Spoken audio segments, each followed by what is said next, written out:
Hey there, everybody. Good to see you. Good to see you. Thanks for coming in to the Wondrous Roots classroom. It is October 18th. It's actually my grandmother's birthday. My mother's mother's birthday. She died at 99 several years ago. So she would have been, anyway, that's what I think of on October 18th. Anyway, October 18th, 2025. And it's noon here in Keene, New Hampshire. And yeah, I'm going to start another Wondrous Roots Your Health from the Ground Up. My name is Becky Montrone. I am a holistic healthcare practitioner with a degree in holistic nutrition. I'm also an herbalist. So at Wondrous Roots, which is our business, we make a bunch of stuff. So we make a lot of different formulas for health issues of all kinds and supporting health and helping to fix health problems, that kind of thing. I also see people in private consultation for all manner of health problems, either here in person at 103 Roxbury Street up on the third floor of the Miller Forge building in Keene, or this way, wherever you might be, if you want to do that. Many of you I've never met in person and never will. And that's just fine. With today's technology, it doesn't get in our way at all. It is not a problem. So anyway, our number here is 603-439-2603. We are open 9:30 to 5, Monday through Friday. You can also find me on our two websites, wondrousroots.org, shopwondrousroots.com. And if you go to contact us there, that will come to my private email and I will be the one to read and respond only. Just so you know that. I also have a website dedicated to my spiritual life called Rebecca'sHeart.org. I don't usually mention that here, but if you're interested in that, Rebecca'sHeart.org, where I do some devotional writing, things like that. Okay, I think that's it for my intro. You can participate, and I strongly suggest you do, with any questions or comments or feedback or whatever. I mean, you probably have pointers yourself on the topic today, which is hair, which I thought would be really fun. I have to say, curiosity is my biggest educational guide, and I'm curious about a lot of things. So that's kind of what took me into this direction today, just on a whim. So we're going to be talking about hair, the long and the short of it. If you got my email announcement of that, you could see that. If you are maybe watching for the first time on YouTube or Rumble and you're not familiar with Wondrous Roots, go to the description and you'll be able to find there where you can sign up and get these notifications and other mailings from moi as I come up with them. Okay, so again, you can raise your hand. You can, and I will try to pay attention. You can type into the chat or you can type into the Q&A. Okay. So without further ado, I am going to go ahead and share my screen. Let's see where I want to be. Okay, I will go ahead and, okay, this one I want to get rid of. Share my screen.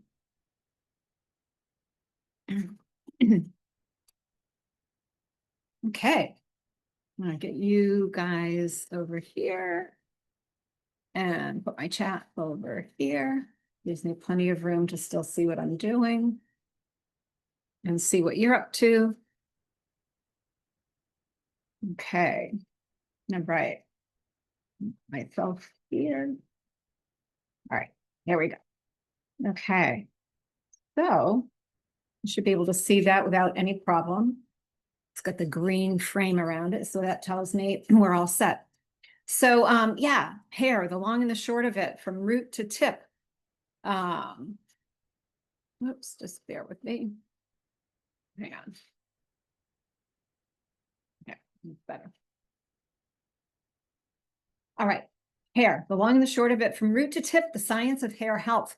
Hair is one of those areas of health that everybody is concerned about. Most people are. It's one of those things like weight, because it's a or skin, right? It's one of those things that is very visible, and it also can concern you. Like if all of a sudden you start losing hair and you have no idea why. You know, some of you, if you're a guy and your father lost his hair and you've got male pattern baldness, it's very much in your genes and you're probably going to lose your hair. But if you're a woman, say, and you start to end up with female pattern baldness, or you just start to lose clumps of hair, and you don't know why, then that's concerning. And then how about also like what questions about hair, like why does hair get gray? What does that mean? And does it mean anything else? And things like that. What can we do about it? Okay, so I'm going to dig right in. Okay, hair through, here I go, trying to get my screen the right size for these different slides. If I come in a little bit. And then just bear with me, because you know it really irritates me when this isn't right. I so wish I could just do my PowerPoint presentation, but I can't do that on Zoom for some reason. And then I can never sort of get this exactly the way I want it. No, it just like shrinks everything. Bear with me, hang on a second. All right, I'm gonna stop my share for a minute. And I'm gonna go try to mess around with this while I just talk to you. So that I don't have to make you irritated with that. Let's see, what did I do wrong? I think I'm getting there.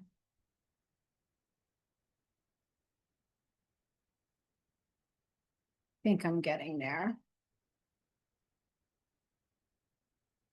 Oh, I know. Oh, there we go. Okay, try this again. Sorry about that. Try to remember this for next time. Okay. Now I got to get you back over here. There you go. There you go. All right.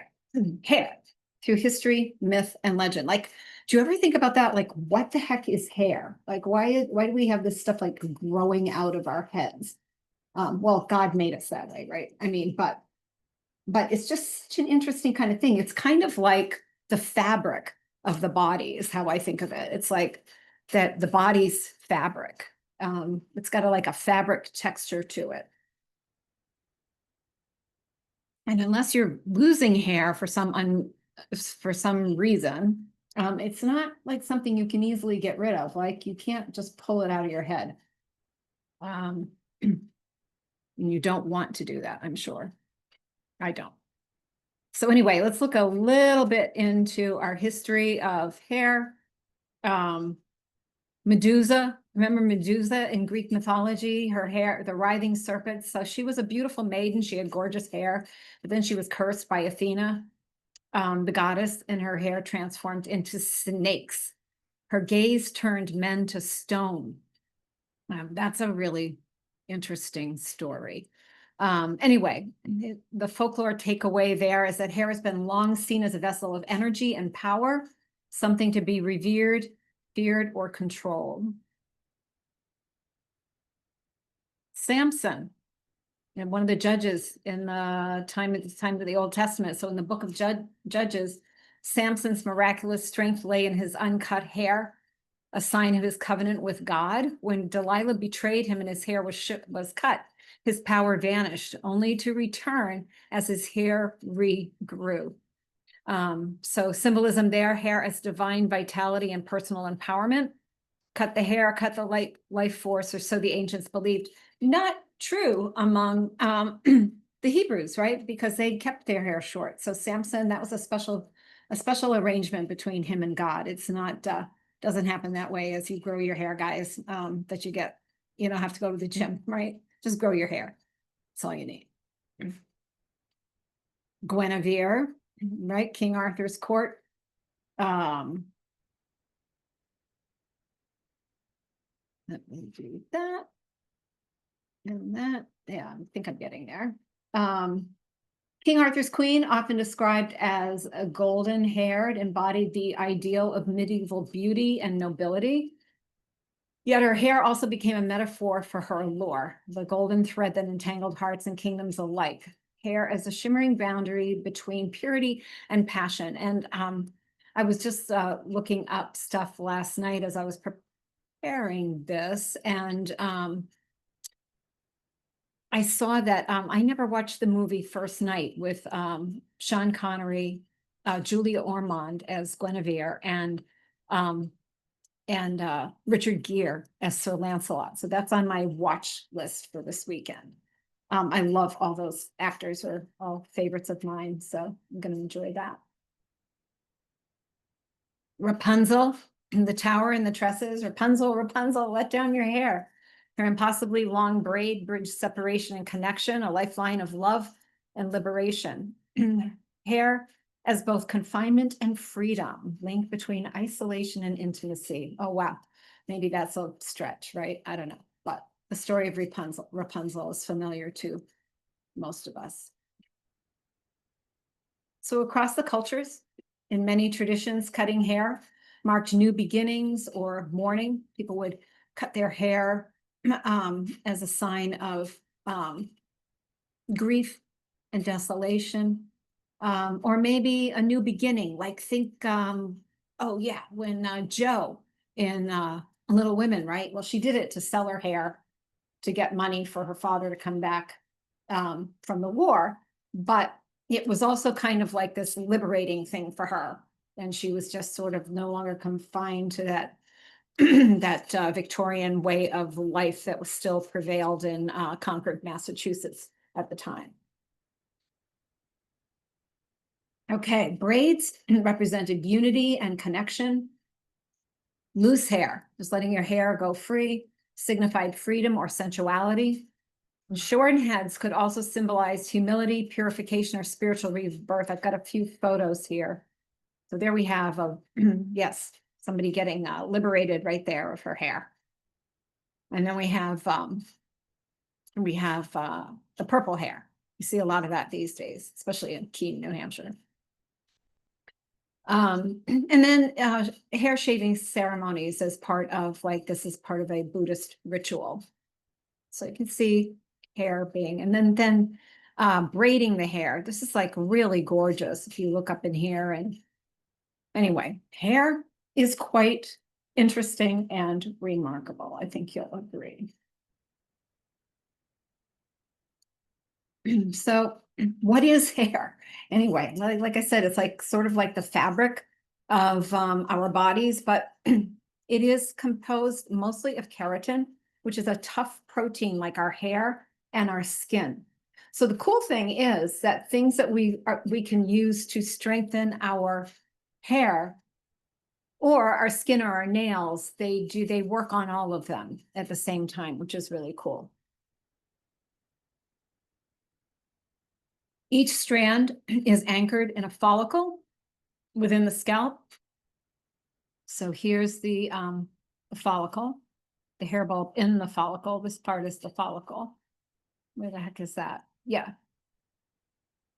Yeah, of course, they don't show the follicle, but that's the follicle. The bulb is at the base, the living part of the hair bulb. At the base, the living part, it's rich in blood vessels. So that's where your hair is getting its nourishment, the bulb there. Sebaceous glands keep the hair, the fat, right? They keep the hair lubricated and protected. That's why, you know, we're going to see later that going on a crash diet or a low-fat diet, severely low-fat diet can result in not great hair. Okay, so think of it as a tiny factory fueled by nutrients, hormones, and oxygen. There I go again. Okay, and again, hair anatomy, quick reference. I think this is so interesting. Like, did you ever ask yourself these questions? Like, what the heck is going on up there? And what's going, if you think of like how many hairs you have on your head, the only person who knows is God, and he does know. He says so right in the Psalms, but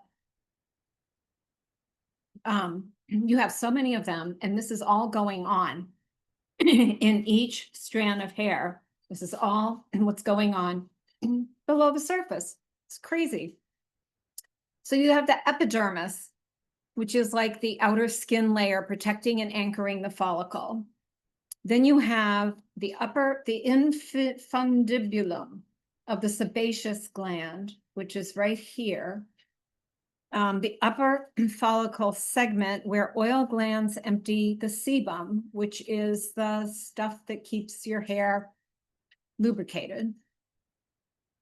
The outer root sheath, right here, is the outer support layer connecting the follicle to the skin. Okay, so this is all happening, like your brain is down here, right? It's down below there. This is all happening up in the skin of your scalp. The inner root sheath, which is right here, the orange part, is the inner lining that shapes and guides the hair shaft. Okay, and then the erector pili muscle right here, what does that do? It's the tiny muscle that raises hair, causing goosebumps. Okay, that's what happens when you get goosebumps and you get that tingly feeling on your scalp. That's what's going on. Okay, the bulge. Where's the bulge? Right here. This is right in here where all those little polka dots are. Is the stem cell zone for follicle renewal and skin repair. So stem cells, right? Stem cells, when we do things like, say, hyperbaric oxygen treatments or something like that, that help you regenerate stem cells, then the stem cells in the scalp would be like here, the bulge. The battle of the bulge, hair shaft. Where's that? That's right here. The yellow part, the visible keratinized portion above the skin surface. And then the hair bulb, the living base where we talked about that, where the new hair cells are produced down there in the hair bulb. So you've got a follicle, right? And then when that piece of hair eventually falls out, which all hair eventually is going to do, then this is where the new one starts. Follicle papilla, or whatever, papilla. Vascular projection, where is that? This is a vascular, okay, so that's a blood vessel-rich projection, feeding and oxygenating the blood, bringing oxygen and nutrients to, the bulb, right, from the blood. Melanocytes.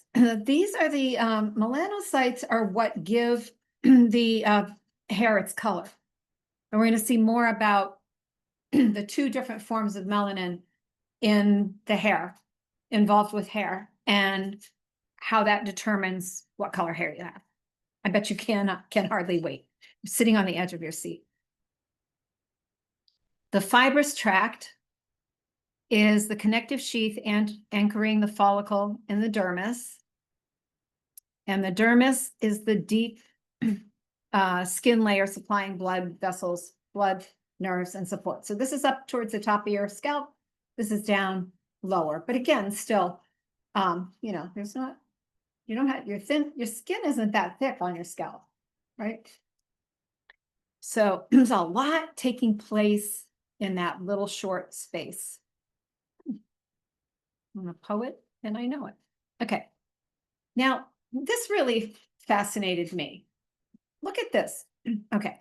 The growth rate is about 1/2 inch per month, or 6 inches in a year.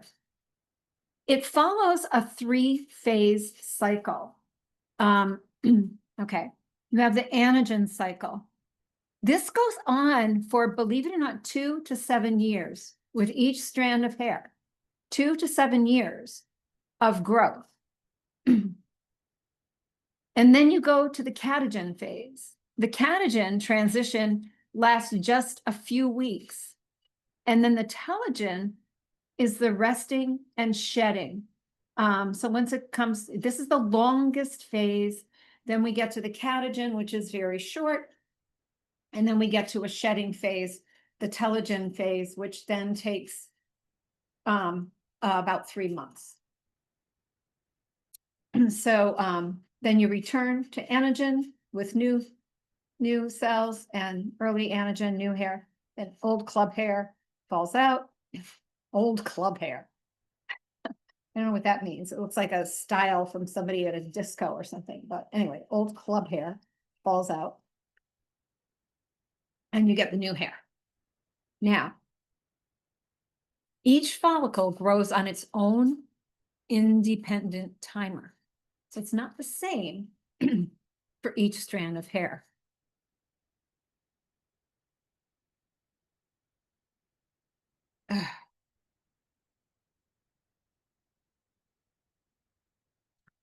This is so annoying. Okay. All right, now, now I was like, the anagen phase really lasts that long? I just couldn't, I found that hard to believe, but yes, it's true.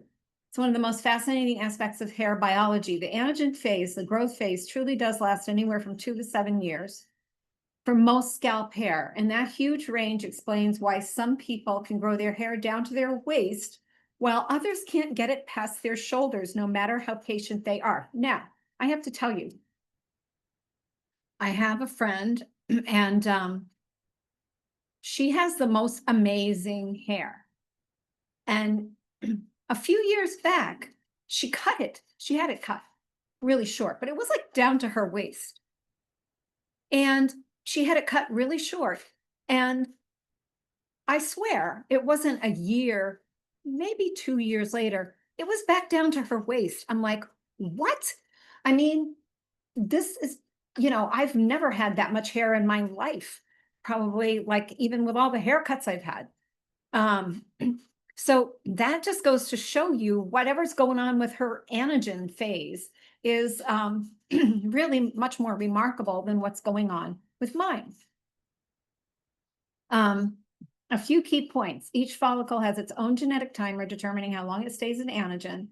On average, 85 to 90% of your scalp hairs are in anagen at any given moment. So most of our hair is in anagen that we're looking at on our head. And the longer you're in the anagen phase, the longer your potential maximum hair length. Okay, let's wrap our heads around that. The longer we're in the anagen phase, right, because your hair is just continuing to grow. And then when it finally gets to the catagen phase, where it's going to get ready to fall out in the telogen phase, it's really long. And you've got other hair that's coming up in the anagen, so it doesn't all fall out at once, right? So it's a good thing each hair strand is on its own anagen cycle. Otherwise, you lose all your hair at one time. That would not be good. So you've got here the genetic blueprint, right? Each follicle is programmed for a certain anagen duration, usually 2 to 7 years. So in some lucky individuals, it can last over 10 years. Short anagen means hair reaches a certain length, then stops growing and sheds sooner. Long anagen equals hair that keeps growing before transitioning. Can the anagen cycle change with age? Let me ask my trusty assistant here. Hang on. Let's find out. I would think my guess would be yes. Let me find out though. Can the anagen cycle change with age? I'll bet it can change with age. I'll bet it can change with illness and other things too. But, or I'm going to say, or does it naturally change with age?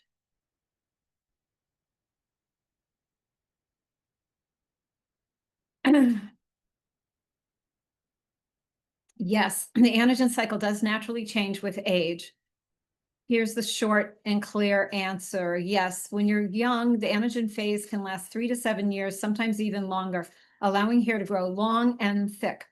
As we age, several factors gradually shorten this growth phase and lengthen the resting telogen phase, meaning hairs don't grow as long before shedding.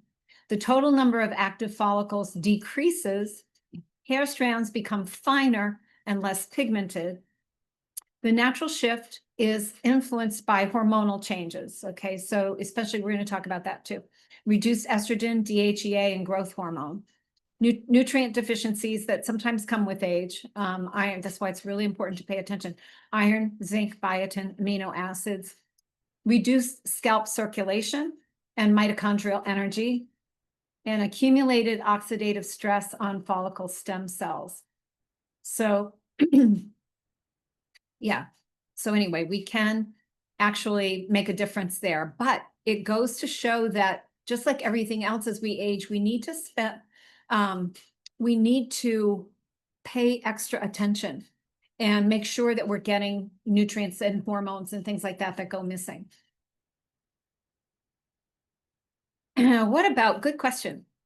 What about eyebrows and eyelashes, right? Again, the curiosity gets you, right? So eyebrows, eyelashes, and body hair have much shorter anagen phases, thank God, just weeks to a few months, which is why they don't grow indefinitely.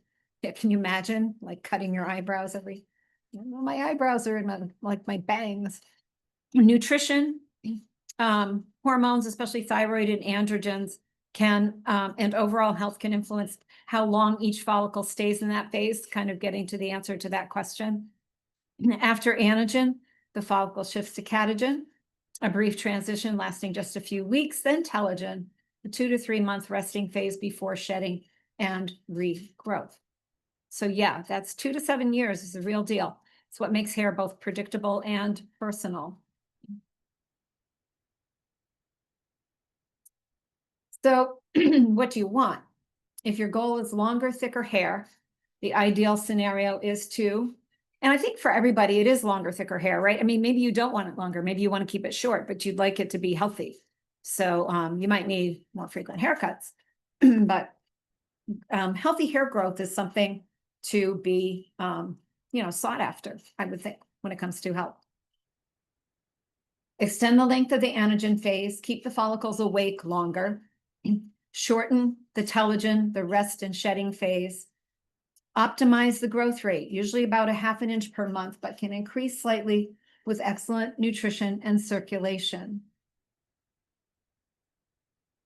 Now, why does hair turn gray? Color from the melanocytes producing melanin is what we get the color from for our hair. It's like melanin. It's like what makes us tan, right? It's a pigment in the body. With age or oxidative stress, we have fewer active melanocytes, the cells. Oh, that is a really interesting topic. All on its own is melanin. I did some reading of a very long paper by Sayer G. Of Green Med Info a few months ago. And I was like, I got to do a talk on this because melanin appears to have other activities that when it comes to mitochondria in the body, it seems to have other roles that have to do with overall health than simply coloring or producing a tan to protect us from sunburn, that kind of thing. So anyway, that's a good topic for an upcoming program. With age or oxidative stress, again, all those free radicals, why we use antioxidants in our diet and as supplements to try to counter that oxidative stress. We've talked about things like that. The chief antioxidants are like glutathione, melatonin that the body makes. We can use nutrients like vitamins A, C, and E. We can use antioxidant foods like berries and different things like that, tomatoes, all kinds of different things, but that's where antioxidants come in. Hydrogen peroxide buildup in follicles bleaches the pigment. Hydrogen peroxide can be high when we're not detoxifying it. So one of the things that detoxifies hydrogen peroxide from the body is selenium. Another thing is glutathione. And as we're getting into those things here, nutrient factors like B12, folate, copper. Catalase is a huge endogenous, meaning we make it in our bodies, antioxidant, like like melatonin, like glutathione, like superosmotic oxide dismutase. But B12 and folate, we're looking here. And so people with MTHFR defects who are not folate metabolism error, genetic defects, who don't correct them with folate, think folic acid, right? Follicle. If you look at a person who grays prematurely, the first thing I think is low folate. Let's put it that way. Excuse me for a second. Excuse me. Okay. So that's really important. And when I look at somebody who's graying prematurely, that's a tip off too, because we go, I think what's happening on the outside of the head is happening on the inside of the head, the brain. So don't freak out if you've got gray hair. Gray hair turns naturally, but when you see somebody who turns prematurely gray, not because of they saw a ghost or something like that, you know what I mean, or became president of the United States, some huge stress thing, it could show that type of a nutrient problem. Possible reversibility with antioxidant or PABA, para-amino benzoic acid support, which is part of the B complex whole thing. Now, this is why I'm going to stop my share for a second. This is why I have at 67 very little gray hair. So I've got a little bit here, a little here, maybe a little bit up here. But for the most part, you can see my hair.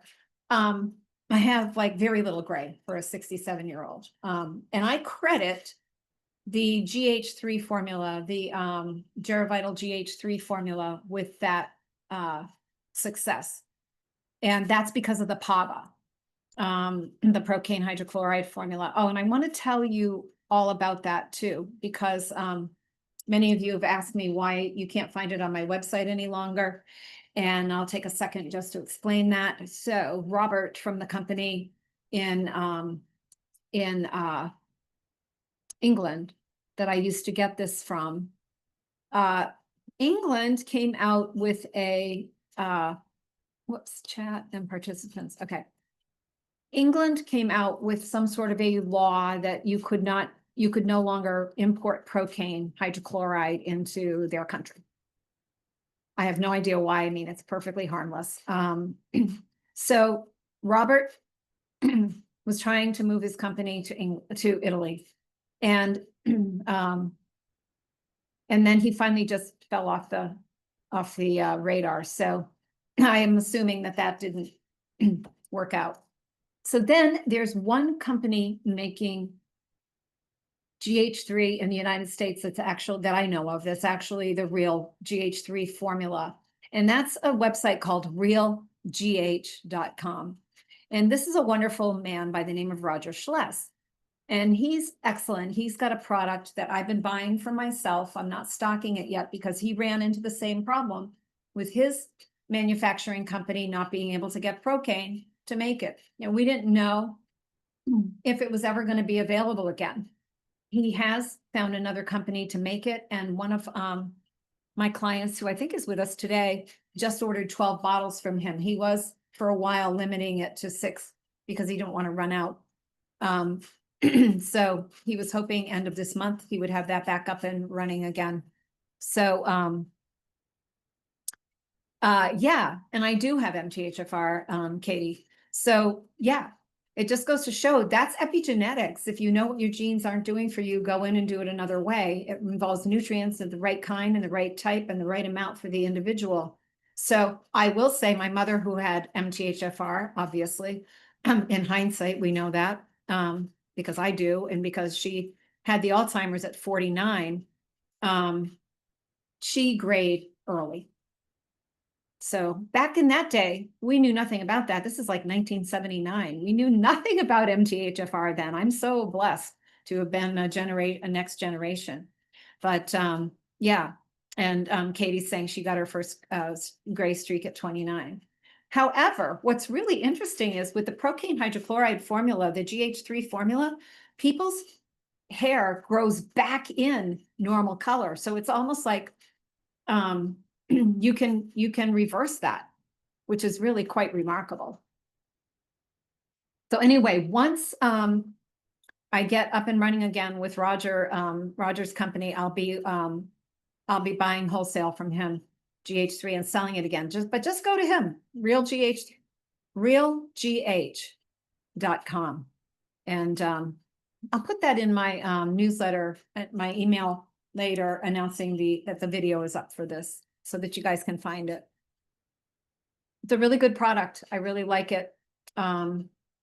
His version of it. So whatever. All right. Now, this is really fascinating too. All right. Come on. There we go. Different types of hair, right? What makes hair like different? Like, why do I have straight hair and you have curly hair? Why do you have coarse hair and I have fine hair? All of that, right? So this is something I didn't know. And again, curiosity. So important in life. It has to do with the shape of the follicle. So not all hair follicles in all people are the same shape. Did you know that? No, I'll bet you didn't. I didn't, but maybe you did. Anyway, so you have the round follicle, which produces straight hair, the oval follicle, which produces wavy hair, and the flat elliptical follicle, which produces curly hair. So ethnic variation makes a big difference here. The follicle angle, the density, and the sebum content. So, you know, we all see that. Like I'm German and Irish, so I'm going to have fine, thin hair. Like even when it's very healthy, which it is right now, it's going to be that way. My hair, the healthier it gets, it's not going to get bushy. It's just not. And what's really kind of cool is the way God, being an artist, is like it fits my fine features. Whereas oftentimes you'll find people with heavier hair have like a more solid, sturdy bone structure in their face or whatever, you know, and it just seems to go with them better. So anyway, now the color is the ratio of the eumelanin, which produces brown or black, to pheomelanin, which is like red or blonde. So after chemo or injury, like your follicle can reboot and it can change the texture or the color. Have you seen that? Like we have, I wonder if she's with us today. She's often with me. She might not be live today. Doesn't look like she is, but anyway, she'll be listening later.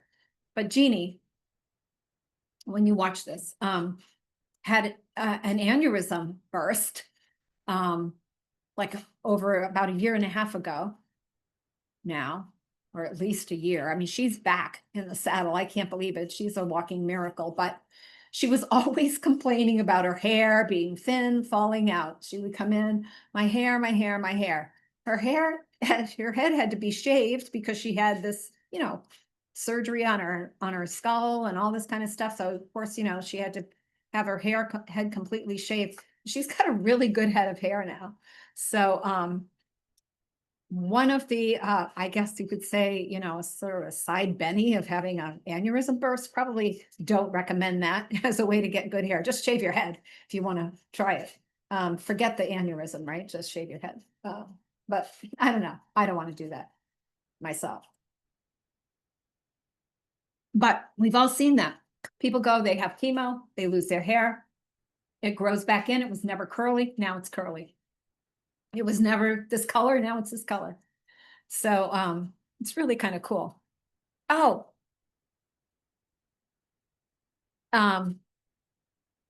So she is listening. Yeah. She says, yeah, she doesn't recommend. She's listening. She's just not watching. She is listening and watching. I didn't see you, Jeannie, there. Oh, yes, I see you. Yeah, I'm sorry.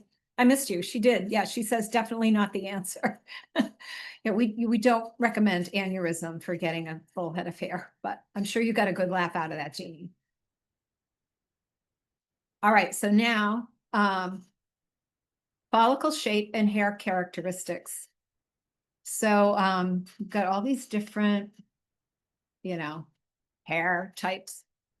Hair texture depends on the shape and the angle of the follicle beneath the scalp. The geometry determines how keratin cells are laid down within the shaft. So, straight hair, again, follicle shape is round. Kinky hair, follicle shape is oval. Curly hair, follicle shape is like, what did they say? Like flat, sort of. And this is very typical. Asians have very, very straight hair. Even distribution of keratin around the core, the central core, symmetrical cross-section, smooth reflective surface. It's common in East Asian populations.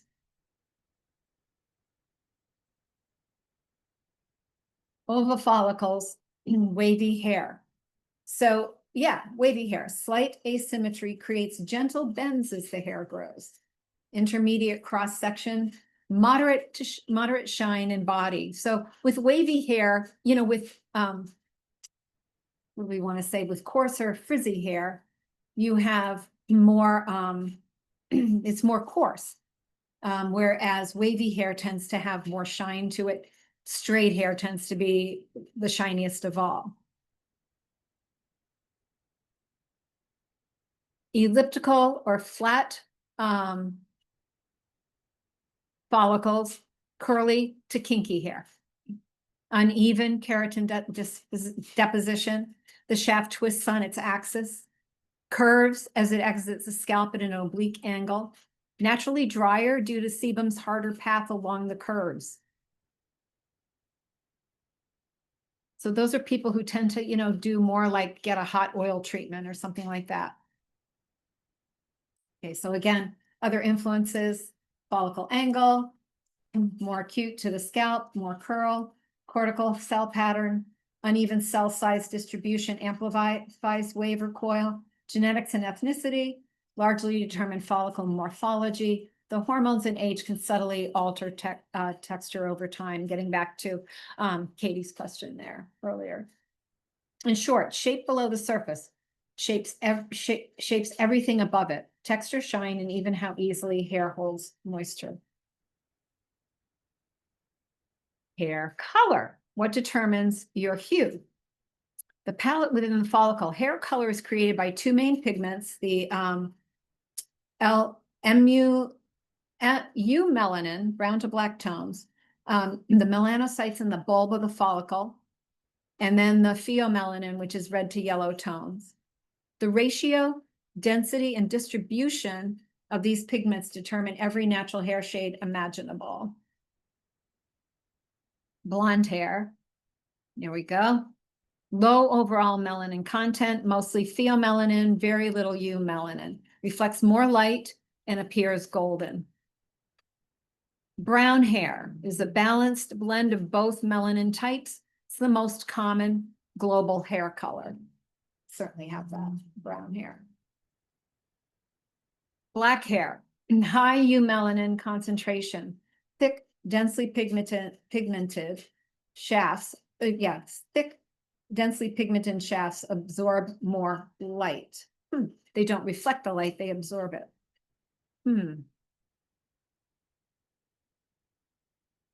Red hair, predominantly pheomelanin, often associated with the MC1R gene variant. Naturally fair skin due to linked pigment pathways. And people with this gene variant also tend to be more sensitive to things, like they tend to, like I had a person who was more sensitive to like niacin, a niacin flush or something like that, due to that. What about the gray or white hair? Loss or inactivity of the melanocytes. Hair grows in unpigmented, transparent. It's actually transparent, and it appears white or gray, but it's actually transparent.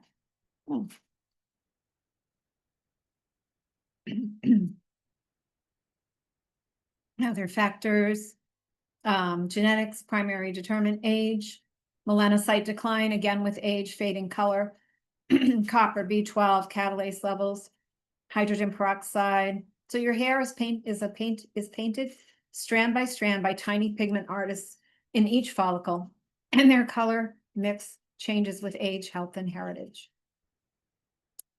Healthy versus unhealthy hair. So, you know, we all know kind of the difference there. Healthy hair, smooth, shiny, resilient, consistent thickness, elastic and hydrated, normal daily shedding.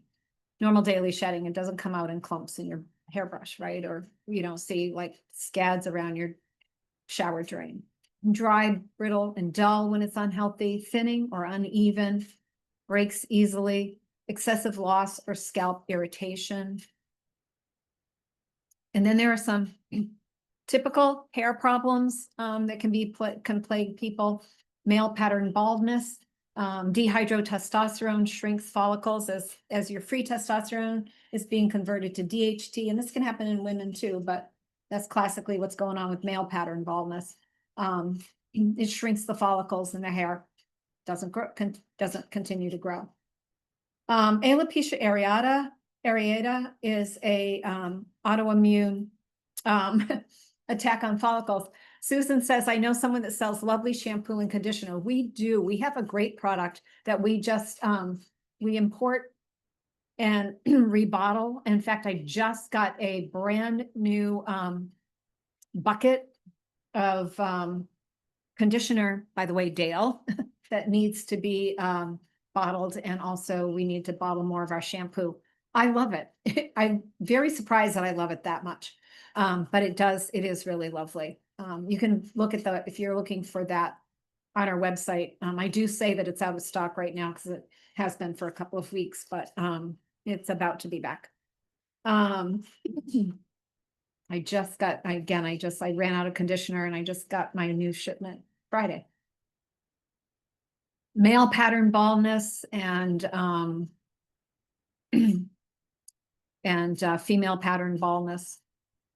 It's much more acceptable in the guys though, right? I mean, you know, who really cares? A lot of guys look great with like no hair.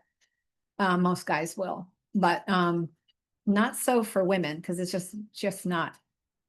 It just isn't done.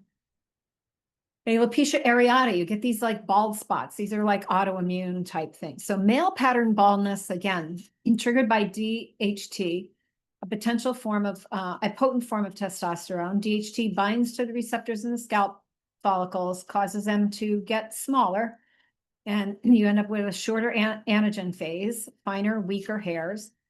Genetic sensitivity of the follicle determine who's affected, not testosterone levels themselves. Contributing factors, genetics, high local DHT activity, low scalp circulation, inflammation, oxidative stress. So this is why we use the same things we use for prostate health, right? DHT blockers like saw palmetto, stinging nettle root, pygeum bark, reishi mushroom. Can also improve circulation with rosemary oil, peppermint, massage. And I have a product that I make that's actually really nice, but it's not going to take care of the hormonal part of it, right? Can help. It's not going to take care of the hormonal part. You got to do that from the inside. So we'll get to a couple of other things. Then female pattern baldness, UGG, diffuse thinning over the crown or part line rather than a receding hairline like with a guy. Common during or after menopause when estrogen's protective effects decline. Increased androgen sensitivity of follicles on the top of the scalp. So male hormones, low estrogen, progesterone, unopposed androgen influence. I think progesterone is a great thing to be getting bioidentically and DHEA for the hair. Although progesterone really good there. And I'm not going to spend a lot of time on that right now. I could have done 2 programs on this, right? I got too bogged down with what is it all about? Slower regrowth, contributing factors, hormonal changes like menopause, PCOS. Stress and thyroid dysfunction. Thyroid dysfunction is a huge thing with hair loss. So if you find not only is your hair getting dry and sparse and shedding, but you're having trouble losing weight and your skin is getting dry and you're suffering constipation and your your hands and feet are cold. You may have, whether you're diagnosed with a thyroid condition or not, you may be subclinically hypothyroid. I remember one of my compound pharmacist buddies who's really into bioidentical hormones. We were out and about one time at a conference or something, and we were out on the street, and he just kept pointing out different women, and he's like, thyroid, thyroid, thyroid, thyroid, and he was looking at their hair. He was looking at their hair and their their weight, and he's like, yep, thyroid, thyroid, thyroid, thyroid. So yeah.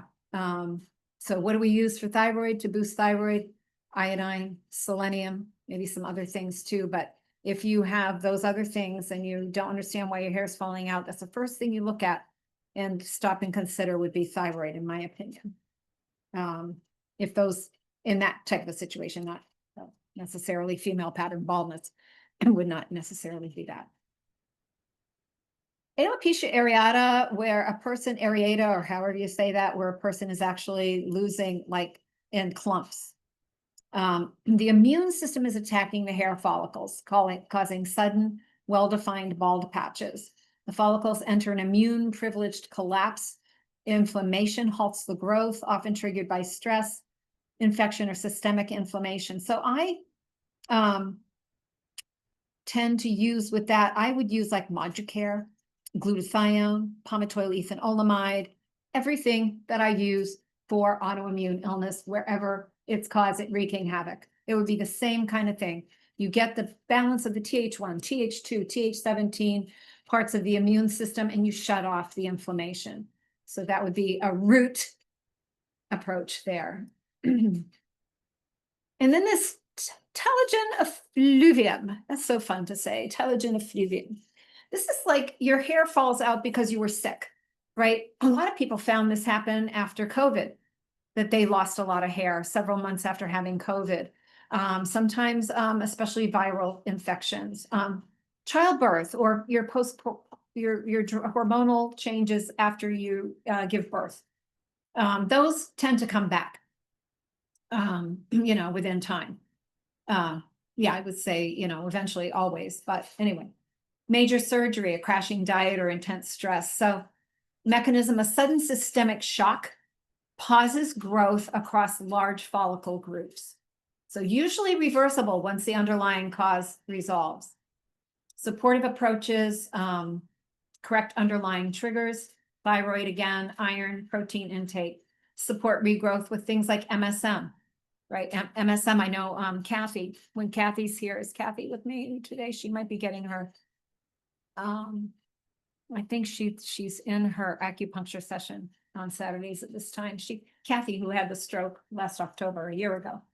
But she takes like a couple of big heaping tablespoons of MSM every day, and her hair grows like crazy.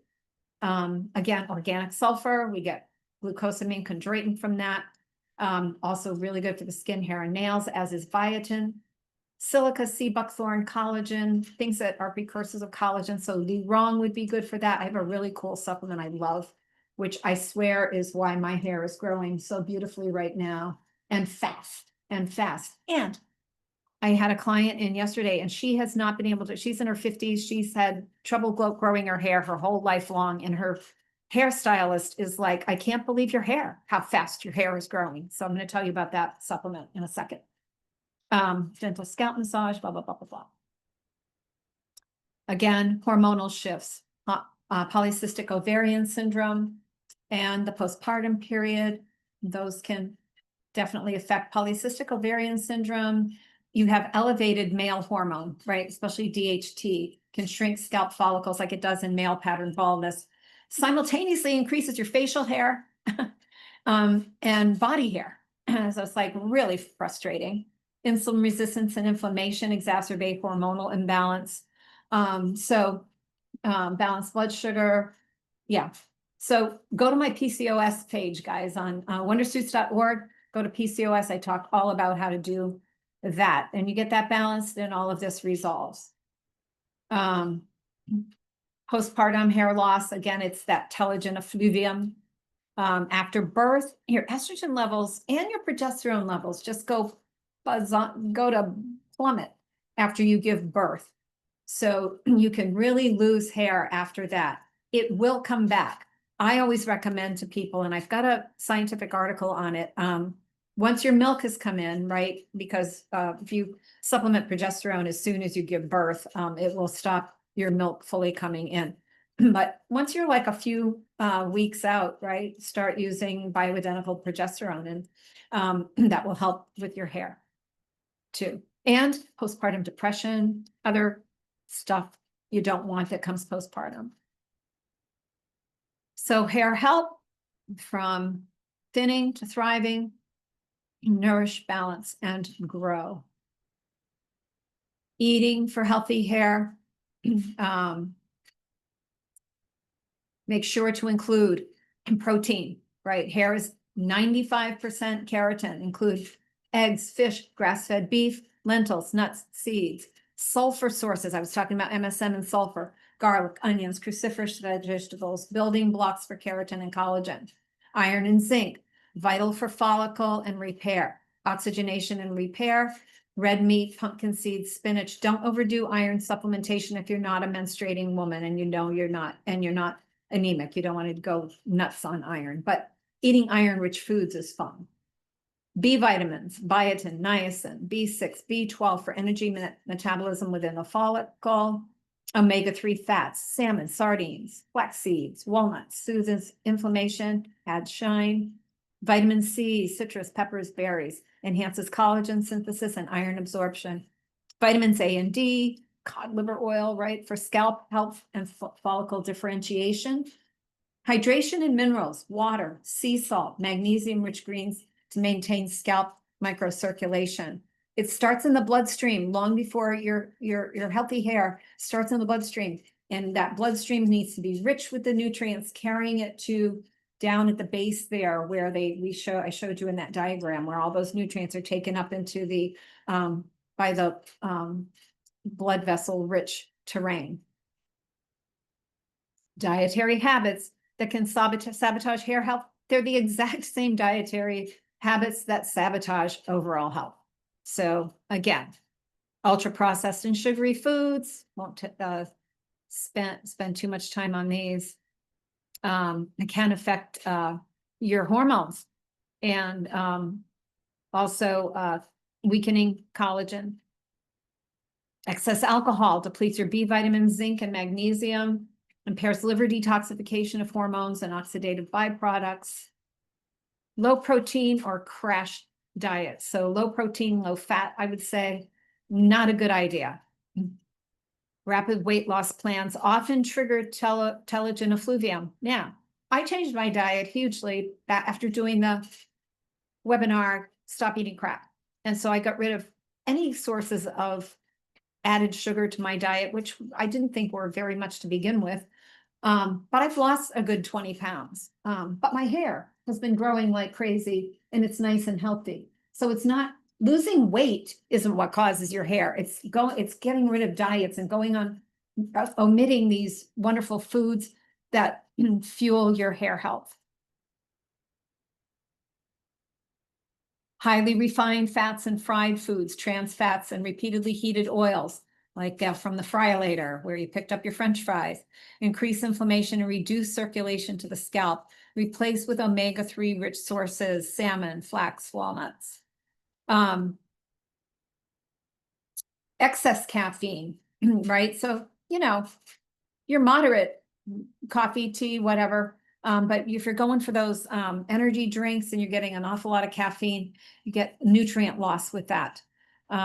Usually the energy drinks add the B vitamins back in and a few things like that, but we won't go down that road right now. High sodium, low mineral diets. So plenty of sea salt, salt to taste. Salt isn't the enemy, but these sodium rich, canned foods and things like that, not a good idea. And they don't provide any other minerals.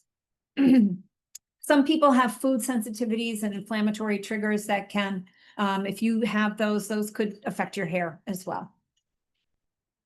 Okay, from food to formulas, this is the product I think rocks the boat when it comes to your hair.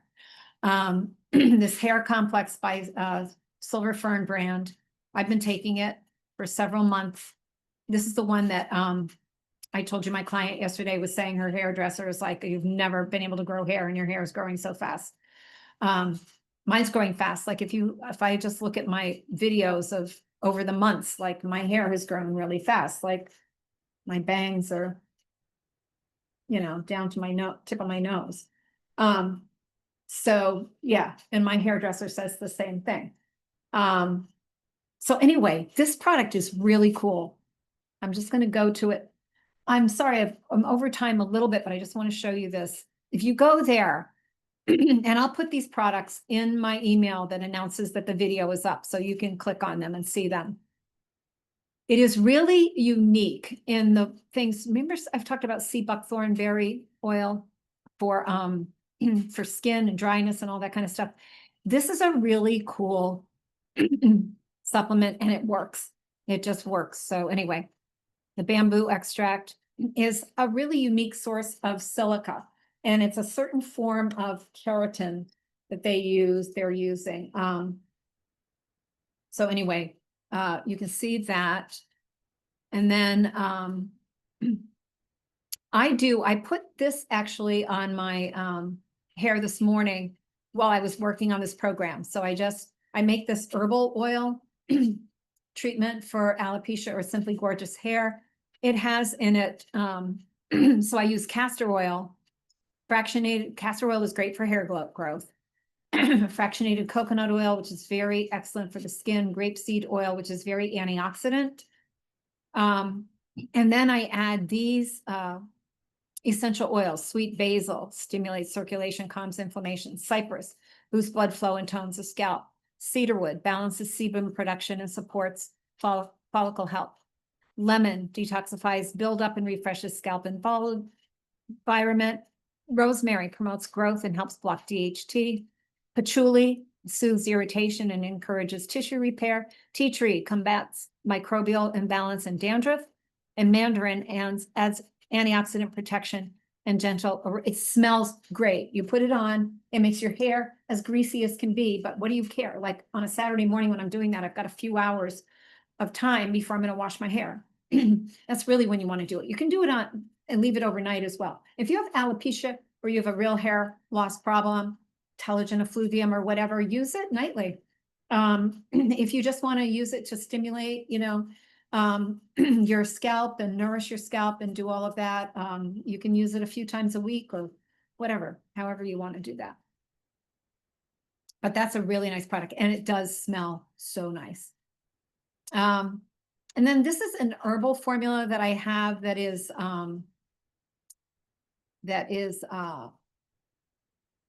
you take it internally, right? So it has these herbs: go-to cola, enhances circulation to the scalp, strengthens connective tissue. Faux tea, they say in China, if you take faux tea, your hair will be black your whole life long. Promote thicker hair. Horsetail, silica, stinging nettle, helps with the DHT. The Brahmi nourishes the nervous system, helping reduce stress-related hair loss. Rosemary, again, parsley, sage. And so there's that one. And you can, again, click on that and see it. Again, I'll put these all in my, my email that announces that the video is up. So if you want to check these out, you can. The long and short of it, healthy hair reflects whole body health. My closing points: hair mirrors everything happening inside: nutrition, hormone, stress, and circulation. Strong, vibrant hair isn't about chasing a miracle product. It's about restoring balance. Oh, let me tell you about some of those products out there. People will often ask me to review them, like Nutrafol or whatever, which I think is overpriced, and I don't think it's as good as the hair complex by Silver Fern. But a lot of times you're just getting, high-priced things that are typical things you're going to be getting in a multivitamin with some added biotin or something. So be careful and just vet or read reviews and things like that. But again, it's not a miracle pollock. Connie is saying your hair complex seems to be helping me. Right, Connie, because you got in touch with me a few months ago saying that your hair, you were just disgusted with it. You felt like it wasn't luxury. It was just getting thin and dry and whatnot. And you did email me that it was helping you. It does really work. I love it. Feed your follicles from the inside out with diet and supplements as appropriate. Be patient. Hair grows only about ½ inch per month, but consistent care pays off. I swear mine's growing more faster than that. When your body thrives, your hair can't help but follow. So that takes us to the end. I did run over by about 6 minutes. Thanks everybody for being with me, for tuning in. I hope this has been really helpful to you and that you've enjoyed it.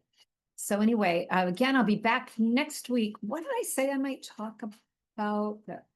This thing, like, I'll think about it. But I was thinking of other things that were really interesting me this morning. So there's always like competing topics in my mind because I am so curious.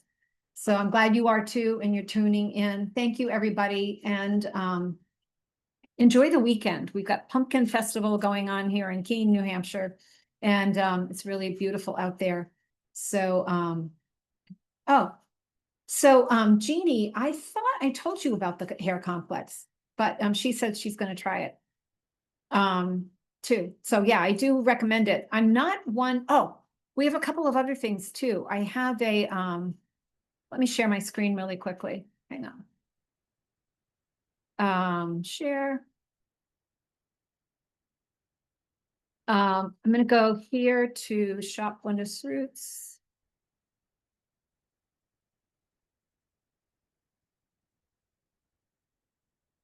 We also have this bioenergy disc